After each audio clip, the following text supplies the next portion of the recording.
Hello, everyone. I am seeing that we are live. Roelof, happy Monday. Hello to you to the Netherlands. Thank you. And hello back to Iceland.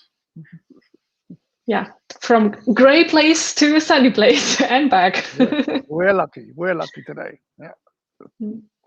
Yeah. We're having a cozy weather. It's nice to sit with a cup of tea and a good friend and talk and watch the gray and rainy weather outside. Yeah.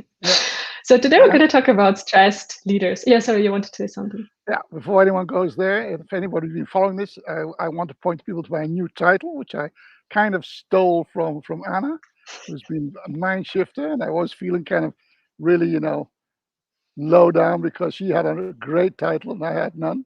So I've kind of stolen half of her title and made myself an official mind shaper. Now, neither of us know what the difference is between a mind shifter or a mind shaper, so we're welcome to feedback to help explain it to us. Mhm.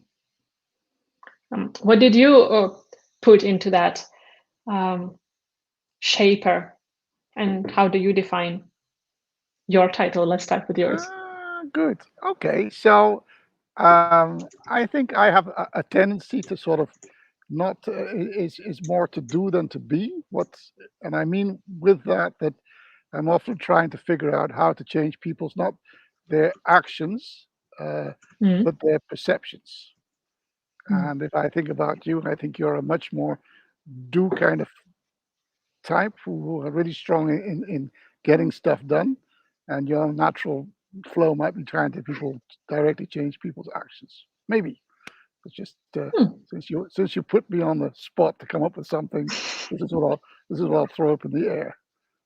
So you're Well, more a you put doer, yourself and in the spot first. Pay attention to the that's titles. true. That's true. That's true. I asked for everything I got. Yeah. Mm. It's interesting. Let's explore it more because I like further, not necessarily now, because I feel like what we're doing with my clients is a lot about thinking, and of course it comes through action. Because Yeah. without action, information and inspiration and nothing. Um, but it's interesting to see the differences there. Yeah. Sometimes actually no action is the best path to take. So being a doer or a beer, is that what be it? A doer and a beer? Mm. Uh, yeah. And how that mixes up together. Now that's a topic in As and of lo- itself. Exactly. I actually had it with one of my clients recently because I said, well, I asked him, and what's your strategy with XYZ, which we discussed? And he said, well, how do you say, procrastination is a strategy as well, right? And I said, yeah, if you're okay with the results, if you're taking away or giving away the power of deciding to Yeah, someone else or something else, the external factors, then you have to be okay with the consequences of that. So that's in true. that case, if you're right with getting what you what you're asking for, then fine. The lack of Yeah. action is the way to go as well. Yeah. In fact, if you the I mean one of the things in leadership, or maybe it's more management as leadership, is you continue to try to create new options, and you often create new options by delaying decisions. So having Mm. a strategic decision delaying process can be very useful. And in fact, we all do Mm. that. We say, look, let's gather some facts first before we decide to go this way. So strategic procrastination is actually a very useful tool to have in your tool set. Definitely. I would like to discuss it in the future and how you actually like get your real life examples with the mentees of yours or the companies that you worked with on when it works, when you just get it as the excuse to not do anything or not take the decision when you have to. So I would love to like let's keep that and add that to the library of our posts and topics for the conversations. Yeah, we even have a name: strategic procrastination. Very nice. So we've got I a love title already. it. Great. For today, we're talking about the stressed leader, so how to be a less stressed leader. And I dropped the link to the original post that we are basing our conversation in, and it's a great infographic about different parts, what you can do to actually be less stressed in your role as a leader. And we're just going to walk through those three parts and the actions that I suggested in each of them. Yeah. And in fact, we can actually put in the second half, which ties in very much what we're saying, because you said what can you do to be a less stressed leader? But you can also put the question also, what can you be to do less stressfully? So there's a circle there. So yeah, which is about perceptions and how you approach things. You're getting very philosophical today. Yeah, but the theme is there. We keep to the same theme. It's doing and being. Yeah, it's interesting. So we put that question out there for the context for today. And let's start with this first one, with the response to stress. When stress does happen, look, I feel like we need to handle the fires a bit first, and then we can go into proactive mode. Would you agree with that, Roloff, or would you like to start with the proactive Sure, first? no. Any path we can take. I will take one path, and I would say because that stress has its purposes. So maybe it's worthwhile exploring what is the importance of stress. In other words, it's not the idea that you want to get your stress level down to zero. Stress has a function. So maybe we should talk about that. Let's start. Let's start with that. I think that's something that people like. There is a discussion about that, but people quite often forget about that. Yeah. So stress per se is the good thing. What goes wrong, and why do we actually feel that stress is bad? I have my 5 cents on that, but maybe you start with yours. If you want. So why have stress? What is the purpose of stress? It's really a flight or fear reaction. It is really basically when you get into a situation where you feel that you've lost control, which is not necessarily the same thing as saying that you've lost control, but certainly where you feel you lost control.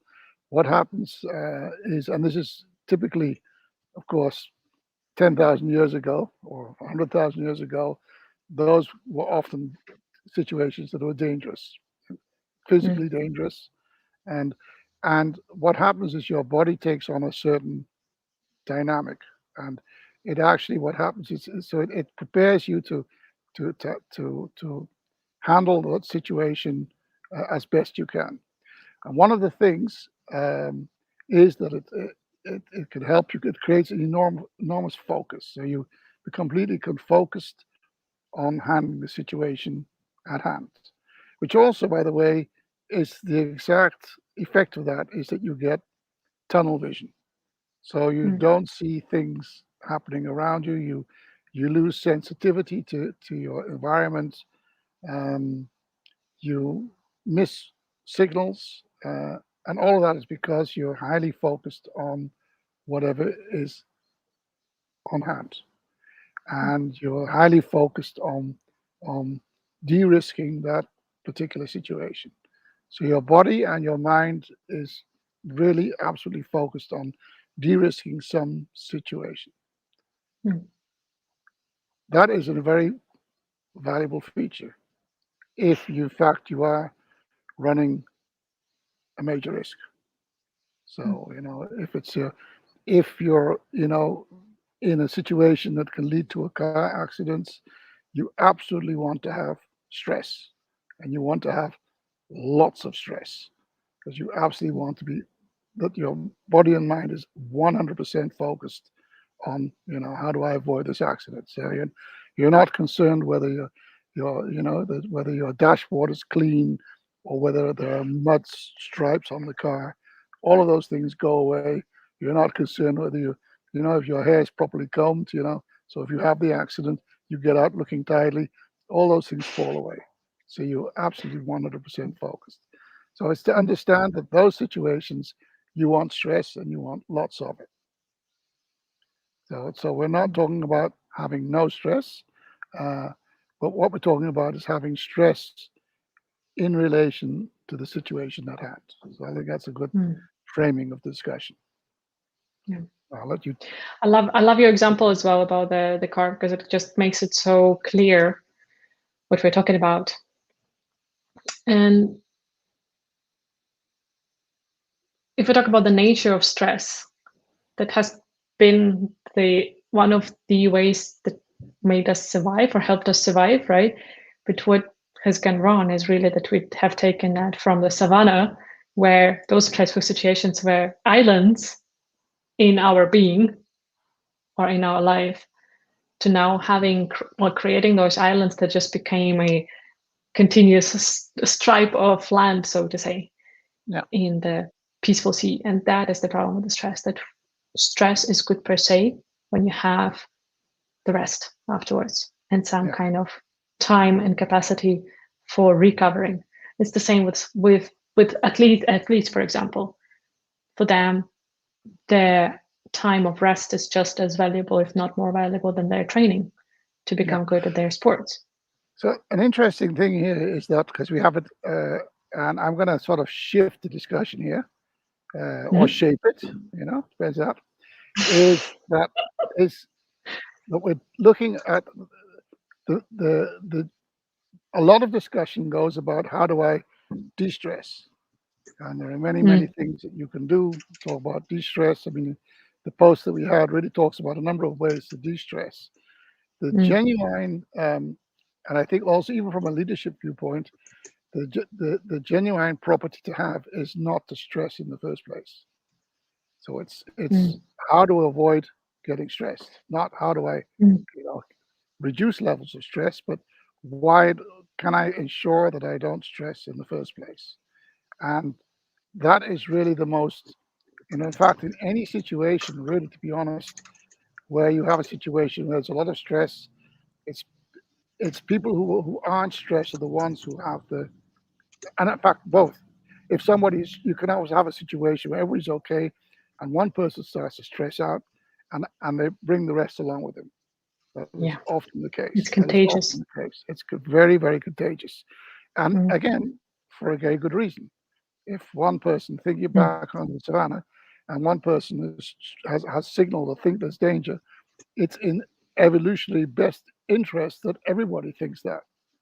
So, it's better that you in that sense overstress than that you understress. Because if there's danger, you want everybody to move fast. No discussion. It's okay. Maybe it's okay. Let me just check the facts for myself. No, somebody's blown the whistle. It's everybody out. So there is a very evolutionary asymmetry to this stress. So this is why you see, one person stresses it. It's very easy that the rest of the hormonic stress levels will go up very quickly, because that's a biological smart thing to do. We all, if the herd all starts to run, okay, so they just burned a few calories if they were all wrong.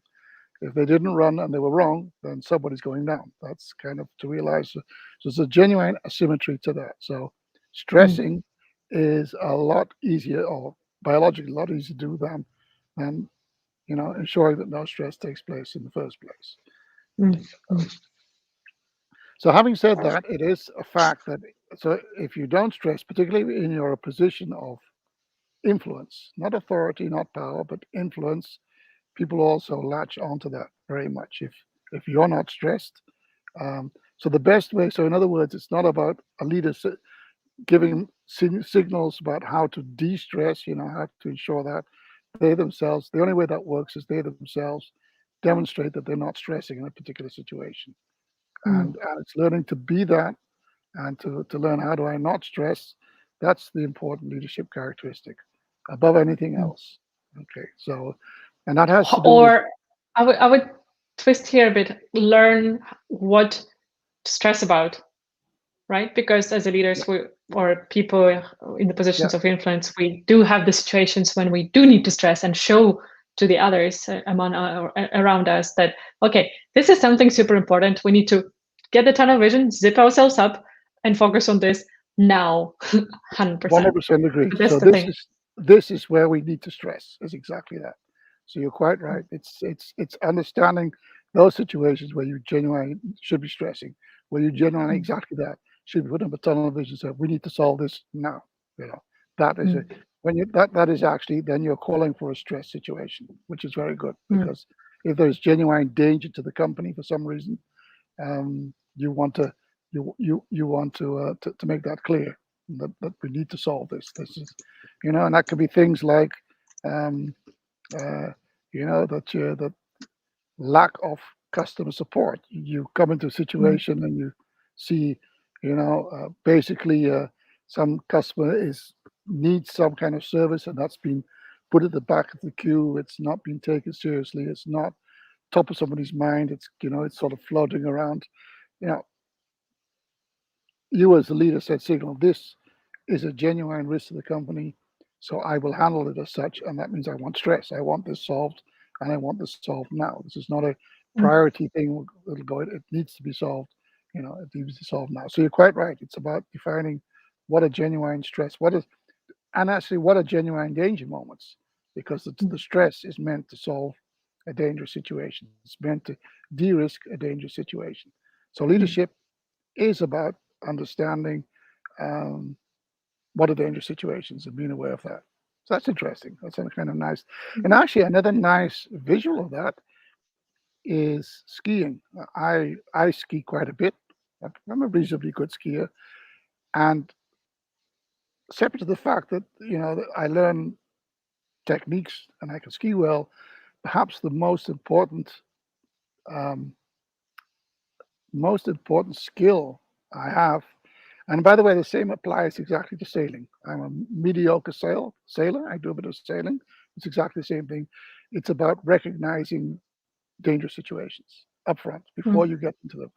That is the genuine difference between a good sailor and a good and a bad sailor, and actually a good skier and a bad skier is you recognize dangerous situations upfront, so mm, you avoid getting yourself into a situation where the chance of losing control is really strong. And mm, that's really also pretty much the same parable or metaphor that applies here, recognizing dangerous situations upfront and acting accordingly. So a mm, lot of the stress that we actually discuss, in fact, is really that things are being sort of posed as dangerous, but they're not. mm, So people feel that, oh, mm, I'm losing control. Whether it's, for example, uh, I, you know, uh, I want to go this direction, and others want to go that direction, and I'm not getting and I think people aren't listening to me, and I stress on that. Question is mm, that, you know, to what extent is that, you know, dangerous to the company, or do you consider it dangerous to your career, or what it is? Why are you experiencing it as something that's dangerous? And is it that really? Is it that dangerous? I mean, is it something you would say, okay, so shit happens, and we move on, and you don't stress on it. You say, okay, look, I'll try it another time. Why are you stressing? So that's, I think, a more important question than what to do with the stress once you have it. You shouldn't, mm, for many, many situations, this chronic stress is you're continue to get into a stress situation, and you should be trying to figure out what is putting me in that stress situation, and can I avoid getting in that stress situation altogether. Now that's a long mm. was a long answer, a long diatribe, so I'll give you a chance to respond to some of this. I wanted to give another visual that came to me right now about this choosing which stresses to actually discuss and which discuss or decide which are actually real stresses that we as leaders need to communicate to our team. I thought about that fairy tale about the boy who was supposed to warn the village about the wolf coming, right? Yeah, When you just shout like, "Ah, oh, there's a wolf! This is the stress! This is the stress! This is the stress!" Then people just don't pay attention when you actually emphasize the real danger for you as a team, as a company, the project that you're running, whatever it is. So you need to choose your messages carefully, let's say that way, and filter so that whenever you want people to get to give you their full attention, that you actually have the trust of theirs to listen to you yeah. and So to understand, okay, now he's talking and it's important. Now I will yeah. listen. So there's two things there. One is that you have a level of influence. In other words, you've proved in the past that you were reacting to dangerous situations. So, Mm, and that everybody saw, and so this is the herd. So mm, whenever that influential animal bolted, there really was some danger in the area. I mean, so everybody knows, wait, mm, we ran for a reason. It wasn't exactly the mm, story of the wolf, so we didn't he didn't run 10 times and turn out that there was nothing there because he wants. So that's exactly that wolf story. So Mm, so you want you need to be right pretty regularly. So that's experience. That's not just a question of leadership. That's a question of you need to have the competence to recognize dangerous situations, and you should mm, also probably explain to people why the situation is dangerous. So I gave this example of say a lack of proper customer engagement, and say, look, you left this customer hanging, and mm, the statement, we have 200 customers, so what does it matter? You know, you have to explain why that is dangerous to the company. So you would have to, so people have to understand that it was a dangerous situation, and you'd have to convince them that it's a dangerous. If you can't convince them there, then it's the same story as the boy who cried wolf. That's exactly the same mm, situation. At a certain point, they said he cried wolf, but the situation wasn't. So that's the trust that has to be there. It has to be that when mm, you shout wolf, then there are genuine wolves in the area. mm. Yeah. Really. So I have two questions, Roloff. Why do we start thinking about everything as stressful situations as leaders or people in the positions of influence? And then Yeah, secondly, how can we train ourselves to get out of that habit of seeing everything as the stress or the danger? yeah. So I actually like to use the word danger here because stress Mm, is the reaction to the danger. yeah. And again, you want to have a stress that is appropriate to the level of danger. So Mm, not so if you decouple the situation from the stress, then you're not doing so again, it's not about reducing stress as such. It's about ensuring the stress is appropriate to the situation. So the question mm, really, the genuine question is, why are we seem to be perceiving a lot of things as being dangerous? I think that mm, helps clarify what you mm, want to do, and that's a good question. And that has certainly something to do with terms of perception. So, for example, in a business environment, um, I know for a fact that a lot of things are coupled to the whole idea of career and career progression. And mm, and that's the whole, maybe the whole leadership, maybe the whole culture, sort of says anything you do is something that we will discuss with you in your yearly mm, program, what have you. And then if that's the mindset that's presented there, in other words, you're being watched, there's a kind of big brother on you here, that's obvious is that's going to be create a situation where people feel that there's genuine danger around it. mm, And there are two ways of avoiding that. One is that, which is a very difficult way, is that you address the culture itself. But if you're not a culture owner, in other words, a highly influential person, that's very mm. difficult to do. It's probably Yeah. you probably can't. Little. And so, Yeah. yeah. So the second one becomes, and in fact, I decided, I think very early on in my career, is not to care about your career. In other words, do not care about, will I get to the next position next year or what have you, and genuinely just say, look, I'm going to free myself from that as being. So in other words, I refuse or I no longer accept that as being a danger.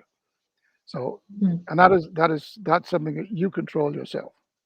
So a What simple, prompted you for that? And how did you like? Did you never care about the status and career progression? What helped you take the decision? It sounds like yeah, well, I was just sitting, having a sip in my coffee in the morning, and said, yeah, I don't care about that for the rest of my career life. Uh, I'm pretty sure it's not how it happens for most people. because the effect was actually positive. It turned out because of that, you you were able to do things. You had less self censorship. You were able to speak up on things that normally people wouldn't do. In fact, you recognize this yourself. That's one of the things you said. And the reason you did that would be for the very same reason that you said, look, I think it's more important to be who I am and, and express my beliefs and where things go than to have some sort of, you know, say the right things to make sure that my career path goes in the right Mm, direction. You must have done the same thing. You just said, look, And the practice is that you actually get positive feedback, because there are a lot of leaders who actually want this. They actually do want people to Mm, speak up and say what they think and what they mean, because they've gone through the same path themselves. So it's in practice. In my case, that was I got a positive reinforcement on doing that. So I didn't care about my career in that sense. It did that, to be very very clear. I was focused on improving my value add and strengthening my value add to the company. So it wasn't mm, about so I certainly did care very much about that. I wanted to make sure that I was always, providing more and more value add to the company. But mm, but I wasn't, that was my primary focus, and not how do I build a career with the company, mm, and then putting various restraints and restrictions on myself, saying, look, you have to be careful that you know, I don't get on the wrong side of that person, or make sure I say the right thing for that person, because who knows, they may influence whether I get that promotion or not. So I stayed well away from that kind of discussion. So that mm, was one of I think primary situations which people consider to be dangerous, and so create the dress where I just took it out. I took it out of the equation. So because and in my view, but it was no longer a danger. mm, So that's just one example, but that's kind of a basic rule, is um, trying to de-escalate situations that and say, is this genuinely dangerous? And if it mm, isn't, then it takes you automatically takes away this. So you take away the cause of the stress. You take away the cause of the mm, stress. And sometimes it's, you say, it might be avoiding it, but for example, there may be somebody who keeps on saying a whole set of stuff which you disagree with, and you could stress on mm, that, or you could just sort of figure, well, look, um, somebody, they always talk crap, so there's going to be 1 out of 10 people who do that. That's life. Let them, if they want to do that, go ahead. I mean, so that's a way of de-escalating, of taking the danger out of a situation. In other words, mm, what is it? I mean, so I am, if I am I so the danger that I might be seeing is that I think um, my viewpoint isn't getting across. So mm. if somebody's talking the whole time, my view doesn't get across, and so I'm not going to be valued or something like that. So you say, look, if uh, I'm going to assume that people will hear what I'm saying and I'm providing value add. Anyway, you go ahead. I see you wanted to say something. No, I accidentally shook the table, but actually, I would like to give an example of um, or emphasize that awareness is the very first and very huge step on eliminating those dangers. Seeing what stresses you out. I had those conversations with some of my clients when they're talking about their colleague, for example, someone in their team who is on the same level, management level, for example, and they just working against each other all the time. Or this person, my client, thinks or feels like that the other person is working against them all the time. And we had this conversation, and I really like using the analogy of Mia Turnbull, one of the coaches who has been a big role model to me. She's saying, you let those people live in your head as tenants. They don't pay any rent for that. And quite often they don't even know that they live there. And when we start talking about that with my clients, and I'm saying, hey, it's you who is not sleeping overnight because you're sitting or lying in your bed and thinking about this relationship. Mm, Can you decide to do it differently? And when they get this thing like, yeah, that's a tenant who is there for free, and they're not losing their sleep overnight because of that stuff. So just getting aware of those things, that this is something that you're putting on yourself and you actually have the power of changing it and doing differently. What you said about the decision of the career, right? You don't care about the career progression, you care about adding value to the company. That shift makes a huge difference because you take decisions differently, you act differently, you talk differently, you might be even thinking differently. But again, what I want to emphasize is the first step to that is being aware of what stresses you out, which are the dangers that you're seeing around yourself. yeah, and that's an interesting. I like that example, because maybe that person actually does pose a danger to the company in your viewpoint, because they're proposing a strategy which you think doesn't make sense. So there you have that's interesting. There you have a genuine danger. So Mm, you are rightly stressed about actions that person is taking. So that's interesting. So this is a point where you can't just avoid it. This person might be actively, and people are there. There are people in companies who are toxic and are mm, actually damaging. So they are actually dangerous to the company. So that you stress on that is correct. That's the difficult mm, part. So then comes part two. Given the fact that it's a genuine danger, uh, how do you? So the stress is rightly there. How do you tackle that stress, and how do you tackle the situation? So it's really about, again, how do you de-risk the situation? Again, it probably comes back. How do you de-risk the situation, and can you de-risk the situation? What happens if that mm, person is a partner? They're on the board. You can't kick them off. They can't kick you off. Um, what mm. do you do? That's difficult. There is no simple answer for that, to be honest. Yeah. No, yet again, you can choose what you're spending your energy and time on, right? Stressing about this person working against you and thinking it personally. But I'm just talking from the examples of a couple of my clients Yeah, versus thinking, okay, yes, this is bad, but it's bad for the company first and foremost.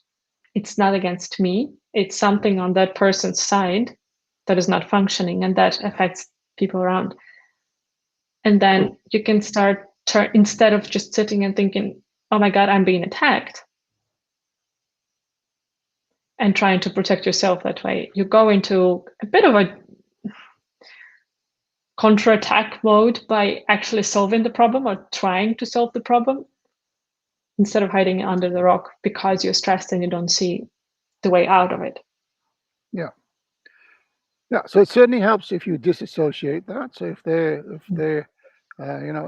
in fact they're attacking you personally, that you able to try to sift through what are things that have to do with the company or the value adds, put it that way, and what aren't you just put aside if you can do that, which is very difficult to do, particularly in certain Mm, situations. But that's where you try to focus. Say, okay, it's about the value adds to the company, but you can have genuine disagreements on this, genuine mm, deep-seated disagreements where people really are. I mean, and sometimes it can be lives. Think you if you're in a boat and and you know that there's an island, northwest, and you think northwest is that way, and somebody thinks northwest is the other way.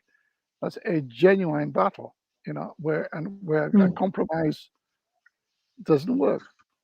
I mean, those are yeah. situations where really maybe to a certain degree they're unsolvable. Maybe at the end of the day, somebody has to go overboard. Mm, Maybe that's yeah. where you get to that point where either I go or they go. That could be the case. Mm, There is no way of reducing some situations. There is no way of reducing the stress because it's a genuine danger. And as long as the danger is there, then the stress is rightfully there. So I think it's a good way of also realizing that it's about the underlying dangers. They yeah. determine what level of stress is appropriate to that situation. And if you can think that way and think, okay, so what's the danger I'm running here? Is that a genuine danger? Should I be worried about that? So really, a good leader Mm, will often bring in a lot of things and say, well, look, it doesn't really matter. In other words, this situation isn't dangerous. It isn't mm, dangerous if you speak your mind. But I mean, that's what they'll say mm, literally. mm, Say what you want to say. I mean, I'm happy. In other words, you're seeing a danger that isn't there.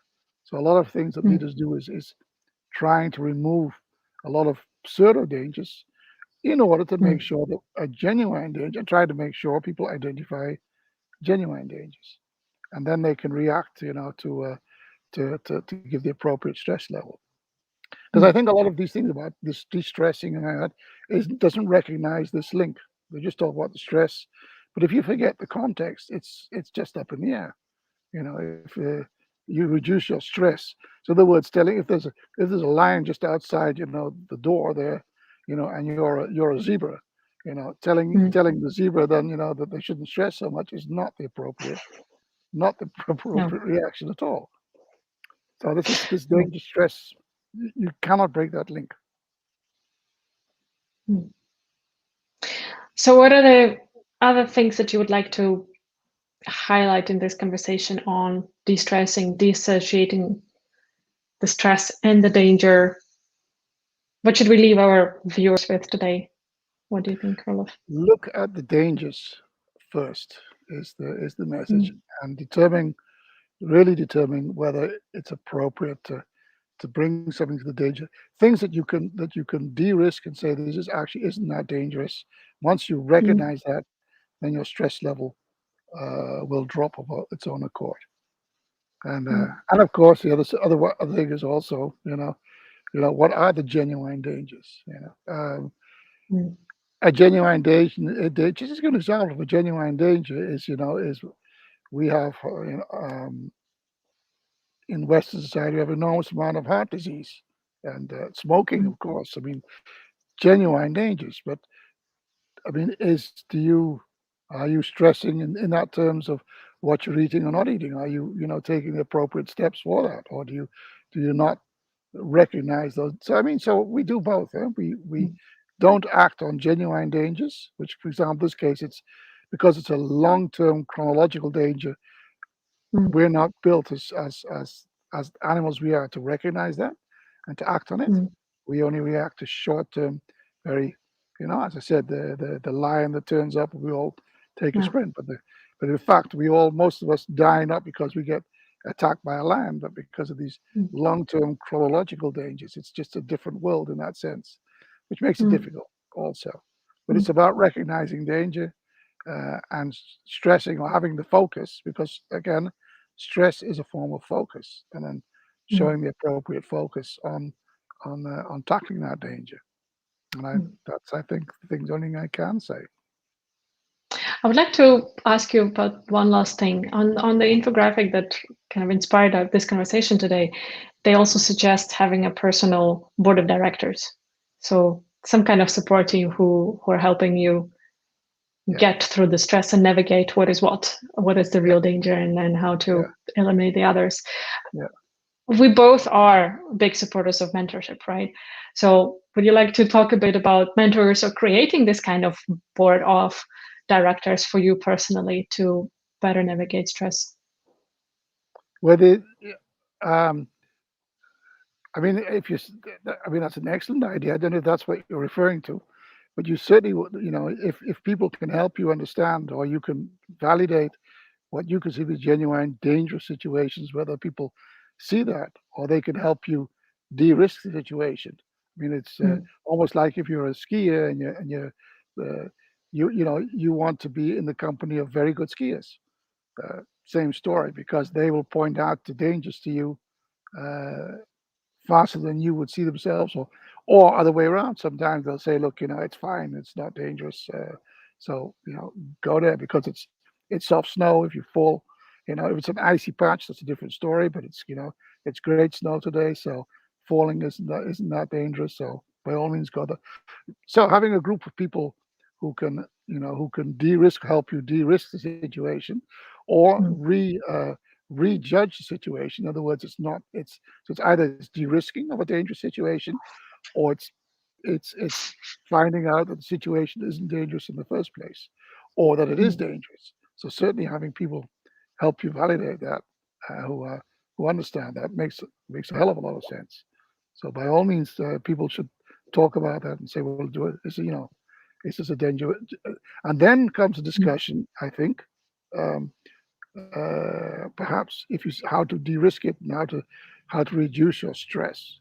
But really, mm, again, it's tackling the back of the situation. If you reduce the sense of danger, your stress level will drop appropriately. That's how we're mm, programmed as human beings.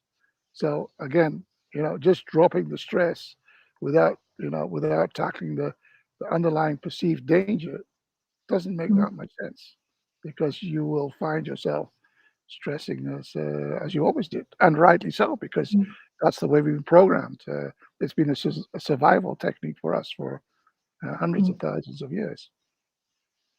I want to hook onto one of the things you said. You gave this example with skiing, and you said, of course, it's better to ski with people who are good at skiing. And in your example, it sounded more like there will be people who are better than you at skiing, maybe. And I know that hearing that, a lot of leaders would get this imposter syndrome, like, yeah, but why would these people who are better than me invest their time and energy in being on my personal board of directors if they're better than me? So how would you address that comment? Hmm. Well, it's not a black and white. I mean, you are good at some things and you're less good or less experienced at other things. So when you're in a particular situation, you would probably gravitate to someone who you think has more experience around that particular danger scenario, put it that way. And that's not the same person. That's why it's good to have a group, because then you can, some of them will be able to do that. Mm. And then also, it can be the case that they don't necessarily have to be giving you advice. Sometimes it's just good if somebody is reflecting back to you and just helping you clarify your thoughts. So, that's often the case. You can do the analysis, but you have somebody who asks the right questions and helps you understand your thought process, because, they're trying to understand it themselves, and that forces you to be clear on what you're thinking, put it that way. So it's not a given that somebody has to know more. You do want them to be listening, to be empathetic, of course, and to be analytical. That's probably what you just don't want them to say, "Oh, it's okay, it's fine." You want them to be asking questions and say, "Well, why do you think that way? And what makes you decide to do that? And why is this bothering you?" But that's something pretty much anybody who's got any kind of, I suppose, who's interested in what you're trying to Emotional say. intelligence. Yeah, Mm. emotionally intelligent, and who's just genuinely trying to understand what you're saying. I mean, that will Mm. take you through that process anyway. Mm. Yeah, thanks. I just wanted to cover that as well because I think it's so important. Quite often we're just staying alone and with our stuff and trying to figure it out. And actually getting those external perspectives is so valuable. And it doesn't have to be more complicated than that. Asking people who are around you and supporting each other. It's important. And also ask those people who are better than you and more experienced than you in some particular ways. Many of them want to be generous. They want to pass on their knowledge and experience to someone, and they're just happy to have someone who appreciates that and sees their expertise and wants to take some part of it. Because we are not here forever, and many of us want to pass on what we've collected already somehow, so that our legacy continues living. So get that courage, look at your dangers, try to see what of that is real, and then look for your personal board of directors really to figure out who can help you. Ask yourself better questions, find some different angles and perspectives, and really support each other and tap into that collective intelligence that you actually can become less stressed on the long term as well. Roland, thanks so much. It was a pleasure, as always, to talk to you. And let's Same see here. how we do it. Thanks. Let's see how we do it next week, because I'm in Stockholm then, and I'll need to see how my schedule allows for this conversation. So see you next week. Okay.